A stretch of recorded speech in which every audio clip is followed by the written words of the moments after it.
salir con ella a escena. Suena Serrat y hay aroma a café. O sea, está todo servido para que haga su entrada el doctor Alberto Scavarelli y empecemos este mano a mano de todos los martes. Alberto, buenas tardes, ¿cómo estás? Se nos viene el otoño, ¿eh? Bueno, ¿cómo están ustedes y cómo estás tú? Claro, viene el tiempo en que el café se disfruta doble, ¿no? Porque empiezan los días donde el café gana en calidad de disfrute y sobre todo es el momento, como pasa con el mate también, es decir, el té, la posibilidad de estar un momento de reflexión y sobre todo compartido, más que de reflexión, me refiero de estar tranquilo, ¿verdad? Porque impone estar sentado, estar tranquilo, estar con otra persona si es posible, donde se produce un diálogo, y eso es lo que felizmente hemos logrado construir contigo hace tanto tiempo y con tus oyentes, que es un regalo de la vida realmente. Y quiero aprovechar, aunque suene a cliché, pero no hacerlo es una omisión, agradecer porque siempre publicamos después las audiciones y gente que incluso nos escuchó directamente, la gran mayoría, a mensajes muy lindos, coincidiendo o no, pero ese diálogo respetuoso y tan enriquecedor que es fruto de la comunicación y ahora con las redes sociales de complemento, ¿no? Obviamente. Así que por aquí estamos con Serrat. Por acá planteamos para darle puntapié libre al debate, respetuoso, ¿no?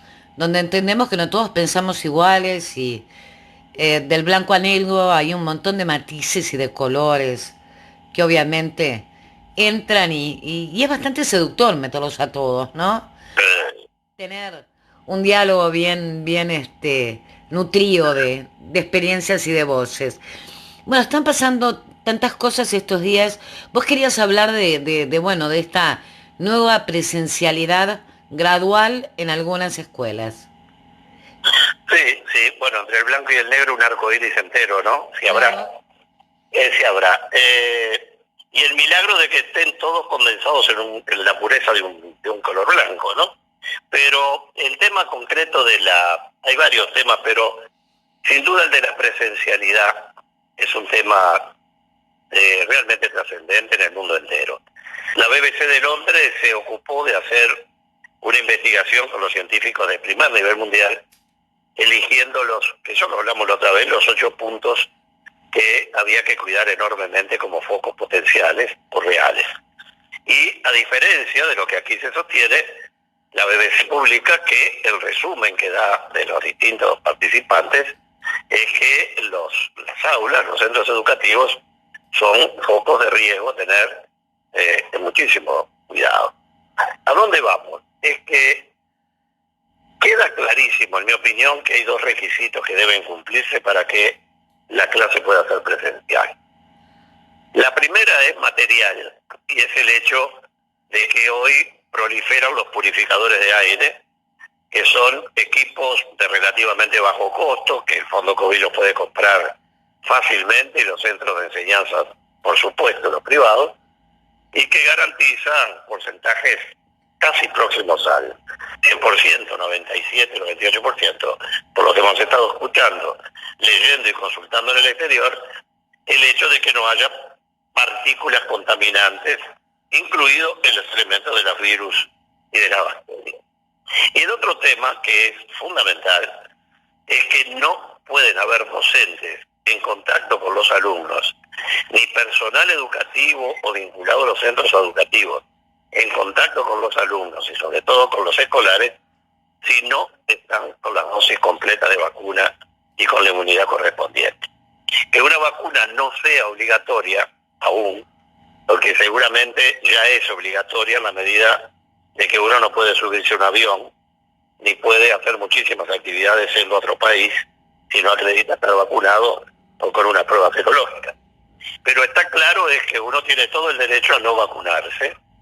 Mucha gente puede haber no quedado vacunada por 1000 circunstancias, responsabilidad del Estado, responsabilidad de ellos mismos, pero lo que está claro es que no puede recaer la consecuencia de la no vacuna en los chiquilines, que yo comprendo porque lo vivo, porque tengo 2 nietos chiquitos, uno de 7 y otro de 4, los 2 soles de mi vida, Y ahí Lorenzo y Francesco son un material complejo porque las clases por Zoom para el 17 son complicadas, es todo un esfuerzo. Está claro que ahí se genera una especie de división, ahora que se usa la palabra grieta, entre la gente que tiene más medios y menos medios, los padres que pueden ayudar o no ayudar, pero también es cierto que en la formación de un niño es fundamental el ser gregarios. También es verdad, y yo lo publiqué ayer, que en países como Finlandia o Suecia, la educación primaria es a partir de los 7 años. Por suerte nosotros acá la tenemos de mucho antes. Pero bueno, pero está claro de que hay toda una franja de niños que van desde los 3 a los 7 que pueden ser contagiados, que en otros países no están yendo. En una palabra, cada cual hará lo que le parezca que tiene que hacer. Lo que nadie está obligado a poner a sus hijos, sus nietos, sus amigos, sus sobrinos como campo de experimentación de la voluntad de otros, primer punto.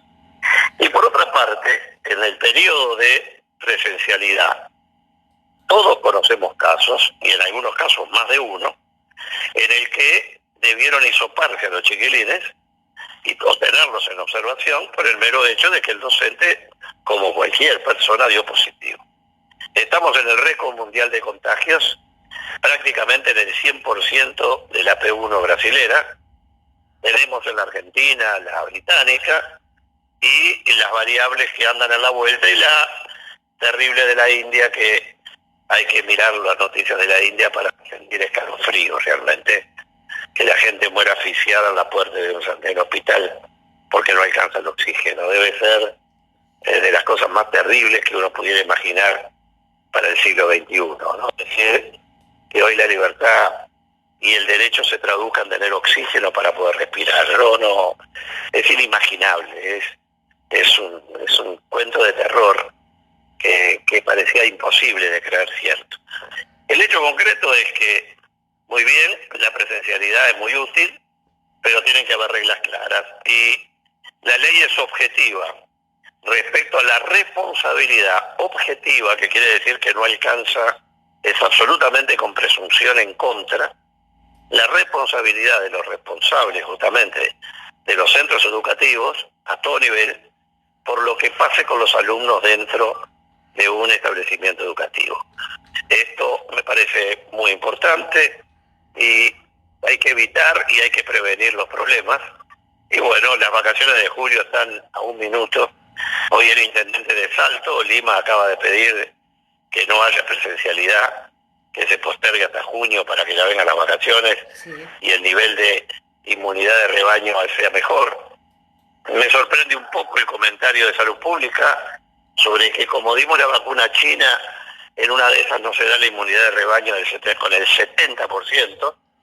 Bueno, me sorprenden esas cosas, pero esperemos que hayamos entendido mal lo que se dijo, pero en concreto es eso, Cris, que para dar clase hay que estar vacunado, y si no se está vacunado hay que tener otra tarea.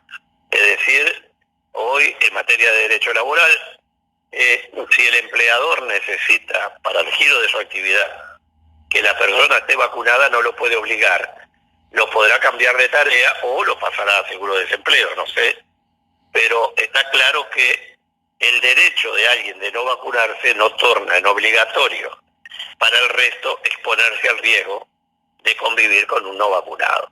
Es evidente que no se trata de una obligatoriedad de ir a vacunar puerta con puerta, sino de que a nadie se le puede imponer que por respetar la libertad del otro termine muriendo por un contagio que pudo ser evitado.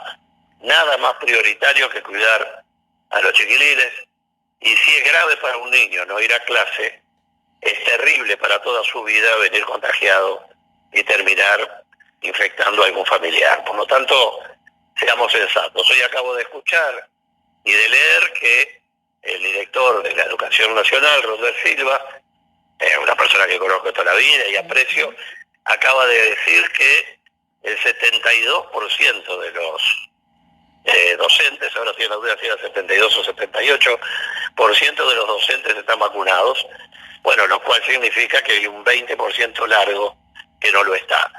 Bien por los que están vacunados, y por el 20% que hay pico que no se vacunó, bueno, lo sentimos mucho, pero no debieran estar dando clases, porque nadie tiene por qué poner a sus chicos a ser el campo de experimentación social del ejercicio de la libertad de otro, ¿no?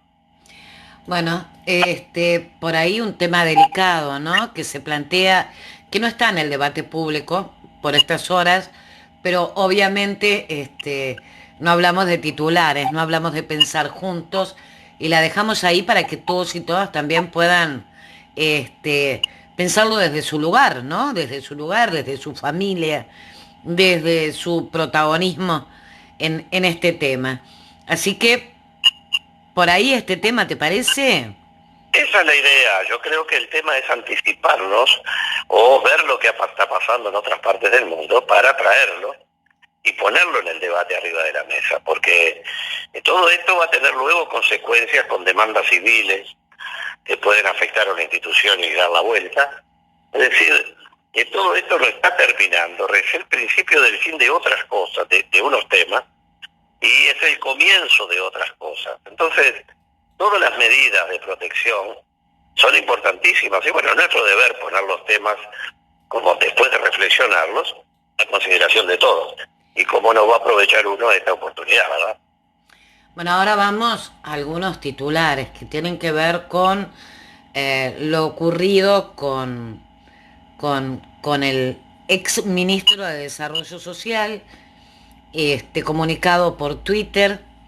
Vuelvo, 1 de mayo, sábado, 18:45, nuevo nombre, después nuevos problemas en virtud de que si iba a cogobernar en ese ministerio con su suegro, Armando Castaing-Debat.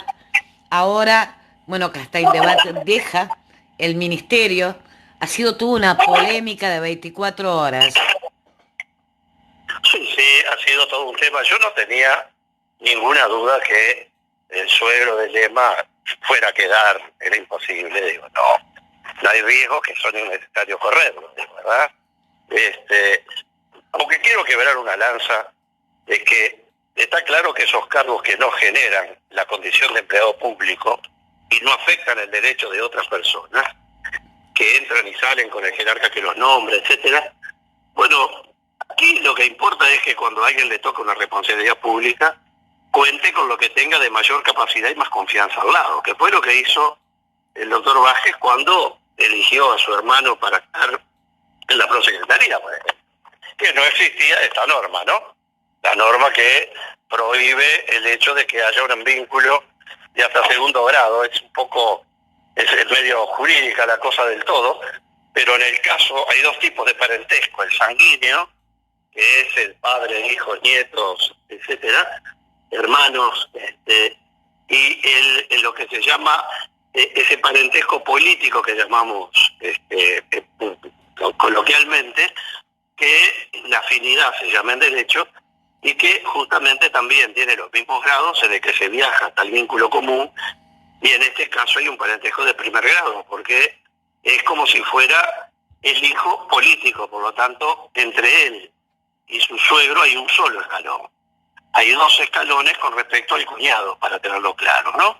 Entonces, bueno, la ley prohíbe que hasta el segundo escalón uno no podría tener a su cuñado, por ejemplo, como no puede tener a su hermano, para tenerlo más claro, y por la ley vigente posterior a la regulación de lo que es la Constitución de la República.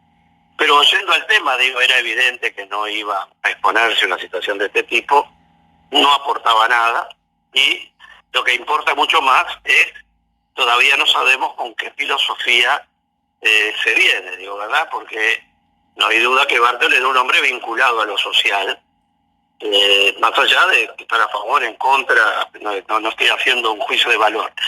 Estoy diciendo que era una persona que trabajó y trabaja hace muchos años en el tema social. Lema es un hombre de perfil absolutamente político, muy combativo, muy pujante. Durante el periodo pasado tuvo una dedicación casi exclusiva con los temas de salud, ustedes recordarán, y bueno, es un hombre que es un calificado protagonista del herrerismo. Por lo tanto, también aquí se dan las renovaciones de gabinete. Después de haber salido de presidir la Cámara de Representantes, en lugar de quedar en un puesto de menor perfil, va a un lugar donde va a tener mucha mayor visibilidad. Pero bueno, la visibilidad es como la ventana que da para dentro de la casa de uno. Se pueden ver cosas buenas, malas, regulares, lindas y feas, así que todo dependerá de la calidad de la gestión. Así que el tema es con qué filosofía se va a utilizar todo esto.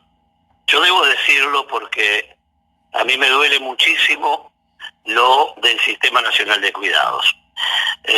Para mí es una joya de la política social uruguaya que se hubiera desarrollado ya desde lo teórico puro. Me acuerdo la charla con Tabaré sobre esto, en la mano a mano, antes de empezar todo. Es una idea maravillosa, una política humanista de Estado benefactor, que además con los 3 escalones, al que no tenía con qué pagar el Estado lo pagaba, al que podía pagar un poco pagaba un poco y el otro poco el Estado, y al que podía pagar el Estado le daba la garantía de personas formadas para poder cuidar a esa persona que está sola. Los que tuvimos que ver con la discapacidad, las incapacidades, con los lisiados de antes.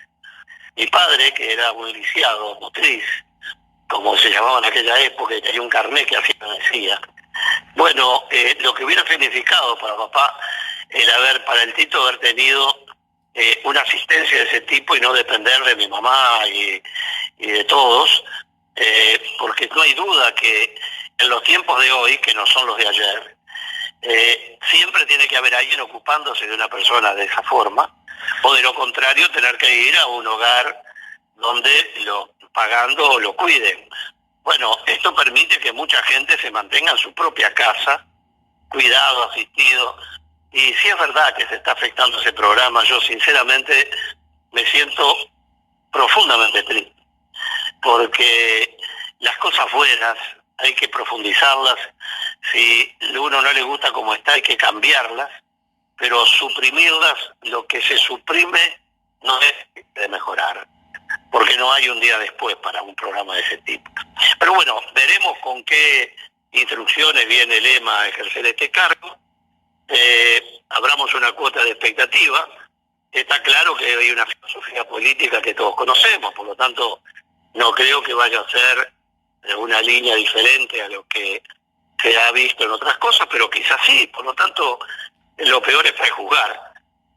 Por lo tanto, veamos cómo sigue esto, y no hay duda que es un jugador político de más enjundia en lo que tiene que ver a un tiempo político que avanza proporcionalmente a la desaparición del terror de la pandemia. ¿Sí? Estamos lejísimos, porque somos los que estamos peor en el mundo, lamentablemente, con más muertes y más contagios por proporción de habitantes. Ese título del New York Times del domingo es una patada en los dientes, como dicen los muchachos. Es tristísimo ver Uruguay en esos lugares, cuando toda la vida estuvimos al revés. Y bueno, concretamente queda claro que hay que tener ahora la expectativa de lo que va a pasar, pero cuando se afloje toda esta situación, realmente vamos a entrar a tener situaciones de mucha demanda, porque realmente hay situaciones nuevas que requieren ser demandadas. Y lo estamos viendo. Yo estoy escribiendo ahora algo con gente del exterior para publicar, una especie de libro hecho entre varios. Y bueno, y es mi tema de la gobernabilidad de siempre, que como saben ha sido mi obsesión de los últimos años.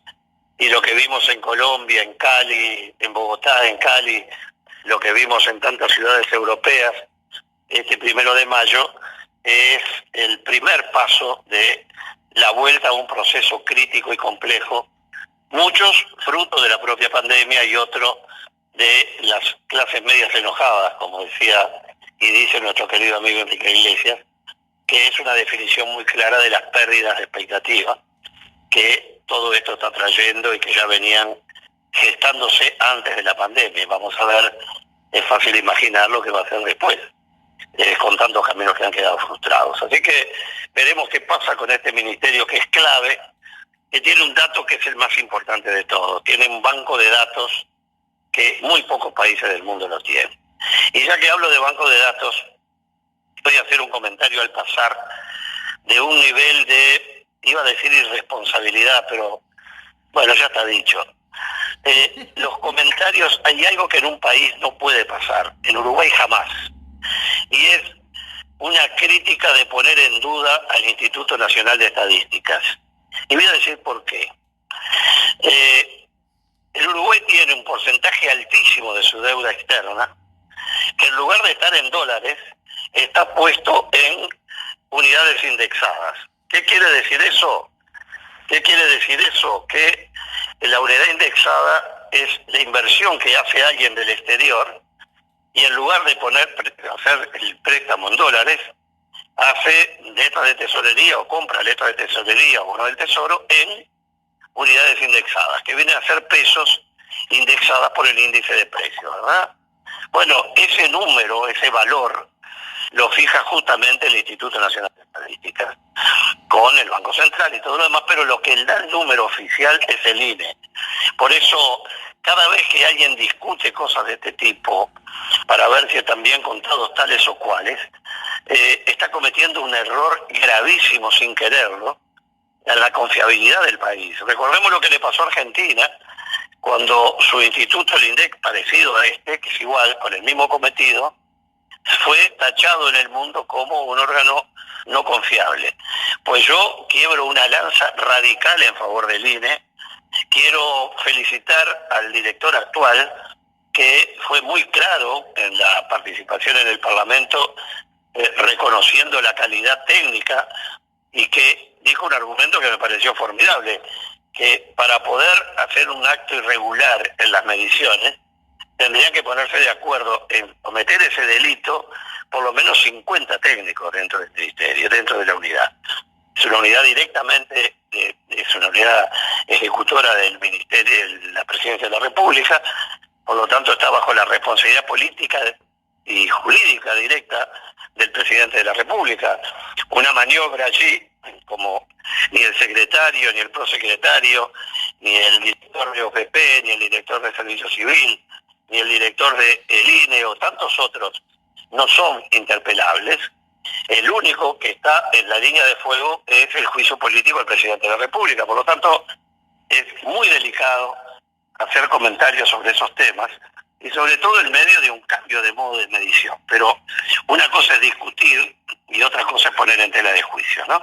Así que por ahí voy dejando este tema con una enorme preocupación, sin duda, ¿no? Bueno, y el otro tema es, hoy cuando grabamos, es el Día Internacional de la Libertad de Expresión o de la Libertad de Prensa. Es un bien, a ver, es todo para una democracia sana, y en este momento, te lo digo yo antes, bueno, hay algunas nubes por allí que estarían dando cuenta de presiones que se sienten por parte de los medios o periodistas del sistema político. Obviamente yo no tengo prueba ninguna de nada de esto y por lo tanto escucho como toda ciudadana comprometida y como además comunicadora, pero cada vez que se habla de estos temas o se mencionan este tipo de situaciones, dan muchísimo temor. No solo temor por ejercer tu profesión, por la información que le das al otro y a la otra, sino también por defender la democracia en todos sus sentidos. Así que pedir por ella, ¿no? Porque sea un bien de todos, la libertad de expresión, la libertad de información y el debate sano también, que hace a la suma de las libertades, ¿no?, que todos gozamos. Sí, yo creo que estamos en uno de los centros neurálgicos de la democracia, ¿verdad? La gobernabilidad y la gobernanza tienen como condición la capacidad de decisión, y no hay decisión inteligente, lo hemos dicho siempre, sin información suficiente. Y la información es suficiente cuando procede de la libertad, cuando procede de la honestidad intelectual, que no quiere decir la objetividad absoluta. Lo importante es ser fiel a la propia forma de comunicar, siendo claros en las cosas que se dicen y se piensan. Está claro que Virdo, ese actor tan famoso que discutía y sostenía hace tantos años que la opinión pública en realidad no existía, porque era algo que se iba construyendo por distintos operadores que condicionaban a la opinión de la gente, en definitiva, que sumada formaba esa cosa que ni siquiera es sinérgica de la opinión pública como un tema colectivo. Pero está claro que la pérdida de calidad democrática de comunicación periodística y de información afecta enormemente lo que es la convicción y la toma de conciencia sobre los temas nacionales que tiene que tener la ciudadanía para resolver nada menos que cómo actúa la democracia y luego a quién elige durante la democracia. Porque si no, tenemos informaciones sesgadas y tenemos candidatos construidos como arquetipos de marketing, y en definitiva a la hora de la hora, de información veraz de lo que está pasando no se tiene. Estoy hablando de un fenómeno mundial, ¿no? No está la información veraz, y la capacidad de juzgar es una capacidad mutilada porque no se tienen todos los elementos para poder optar, para poder elegir y para poder opinar. Uno no puede opinar sobre un segmento de una verdad cuando el otro sector de la verdad no lo conoce. Por lo tanto, es un juicio absolutamente parcial. Por otro lado, desde el punto de vista del periodismo como tal, siendo las tres grandes familias del periodismo de información, del de opinión y de investigación, de entre otras tantas categorías que pueden crearse, queda claro que la comunicación es, primero que nada, una enorme responsabilidad. Pero está la responsabilidad del que se ve y va cambiando según los medios. No es lo mismo en un medio escrito, donde el periodista hace una entrevista y luego titula el jefe editorial y puede titular cualquier cosa, y ahí normalmente uno ve dónde muere la libertad de prensa, cuando realmente el periodista hizo una nota con un perfil y a veces sin cambiar el contenido, el título termina desnaturalizando totalmente el contenido de la nota, que es lo que la enorme mayoría de la gente primero queda impactada con una información. Y luego los otros medios, donde se destaca sin duda como factor de formación de opinión el estilo de periodístico tuyo. Es decir, la recolección de la información, su análisis, la compulsa con técnicos o con personas que tienen que ver con los temas que están en juego en la sociedad, y por supuesto las conclusiones analíticas, que también son esenciales para formar parte de esa comunicación. Así que hoy es un día de reivindicación. La presión de lo oficial, del poder, que es de muchos tipos, está como siempre la peor, que es como el terrorismo de Estado, que es cuando la presión se ejerce desde el poder, porque ahí es una fuerza irresistible. También están los poderes de los anunciantes, donde con participar o no en el financiamiento de un programa periodístico, de algún modo están seleccionando la opinión cuando dicen, bueno, yo no voy a publicitar porque no es mi línea de criterio. Todo el mundo lo sabe que eso es así, y los dueños de medios lo saben los responsables de la producción de los programas, en fin, donde a veces es fácil y a veces no es fácil sobrevivir a esas presiones. También, y luego está el público, que es el que cambia de canal, cambia de emisora o deja de comprar el periódico, o no entra a una red de páginas web en Internet. En una palabra, saludar esa profesión formidable que tiene como elemento principal primero la libertad de conciencia, segundo el acceso a la información, y tercero la capacidad de poder traducir para la gente la realidad de la información, y cuando da una opinión, dejar claro que se trata de una opinión que no necesariamente tiene que ver con la información propiamente dicho como una acción. Una cosa es informar que 2 y 2 son 4, y la otra es juzgar por qué es 4 y no es 5. Pero las dos cosas hay que hacer en el periodismo, porque eso ayuda a pensar lo que tiene que quedar claro cuando uno está informado del resultado de una operación matemática o aritmética, y cuando está diciendo lo que le parece que sería mejor. Pero un gran saludo y en ti a todos, porque en definitiva de eso se trata, la libertad de poder expresar la realidad. Es como la libertad de expresión, la libertad del periodismo, la libertad del pensamiento, porque hoy, a partir de la revolución de los psicofármacos y de los reguladores de conducta, queda claro, y los benzodiazepínicos, está claro que hay determinadas personas que la propia medicación les está cambiando su libertad de pensar. Eso también, hay algunos autores hoy sobre ese tema que son realmente espeluznantes, formidables. En una palabra, saludar porque la comunicación signifique la mayor capacidad de estar en contacto con la vida y sus realidades, que ya es bastante difícil entenderla cuando uno lo ve con sus propios ojos, mucho más difícil es cuando recibe la información de otra fuente. Y hablando de la gobernabilidad, lo hemos hablado contigo, uno de los grandes problemas, ahora estamos viendo el tema en Colombia, que estamos más cerca por esto que vamos a escribir, que estamos en proceso, y bueno, y que queda claro que la sumatoria de demandas de la gente para tornarse en grupos humanos enormes con protestas profundas, no necesariamente están todos detrás de la misma temática, sino que son distintas realidades que cada uno siente como le duelen, que lo lleva a la reivindicación de cosas distintas, no necesariamente antagónicas una con otra.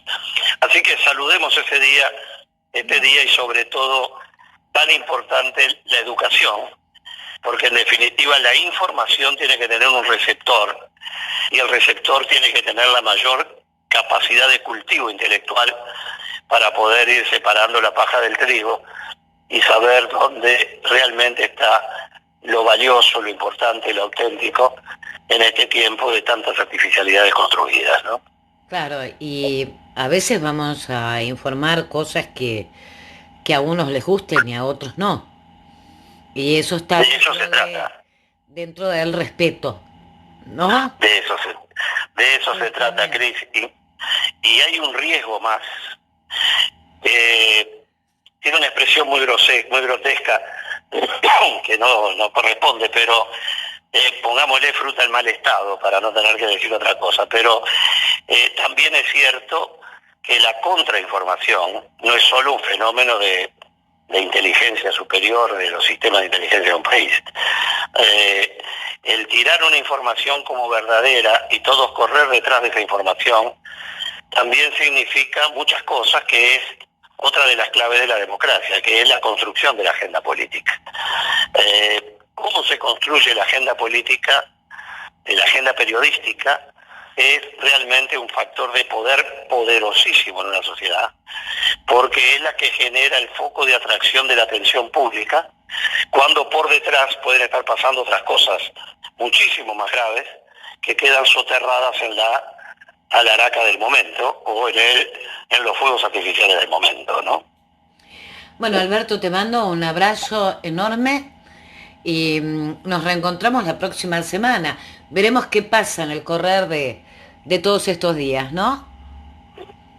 Estaremos atentos y bueno, y siempre felices de este encuentro que realmente disfrutamos tanto contigo y con toda tu gente. Hasta la semana que viene. Hasta la semana próxima. De vez en cuando la vida